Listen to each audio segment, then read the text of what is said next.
Hello મિત્રો, વિડીયોમાં તમારું સ્વાગત છે। રાજ્યમાં વરસાદી માહોલ યથાવત જોવા મળી રહ્યો છે। છેલ્લા 24 કલાકમાં 99 તાલુકામાં વરસાદ પડ્યો છે, જેમાં સૌથી વધુ દ્વારકામાં વરસાદ નોંધાયો છે। અહીં 6.7 ઇંચ વરસાદ ખાબક્યો છે, જ્યારે દ્વારકામાં સતત વરસી રહેલા વરસાદને કારણે અનેક વિસ્તારોમાં પાણી ભરાયા છે, જેના કારણે વાહન વ્યવસ્થા અને જનજીવન પ્રભાવિત થયું છે। ઉપરાંત 24 કલાકમાં જૂનાગઢમાં 5.3 ઇંચ, વેરાવળમાં 4.7 ઇંચ, તલાલામાં 4.1 ઇંચ, વંથલીમાં 3.7 ઇંચ, મેદડામાં 3.5 ઇંચ વરસાદ નોંધાયો હતો।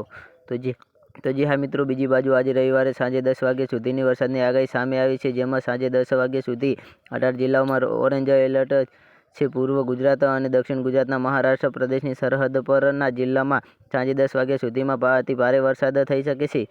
તો જી હા મિત્રો, જેમાં વલસાડ, સુરત, ડાંગ, તાપી, સુરત, ભરૂચ, નર્મદા, છોટાઉદેપુર, વડોદરા, આણંદ, પંચમહાલ, દાહોદ, ખેડા, મહીસાગર, અરવલ્લી, સાબરકાંઠા, મહેસાણા, ગાંધીનગરમાં અતિ ભારે વરસાદની આગાહી છે। ઉપરાંત 15 જિલ્લામાં યલો એલર્ટ છે। સાંજે 10 વાગ્યા સુધી 15 જિલ્લામાં ભારે વરસાદ થઈ શકે છે।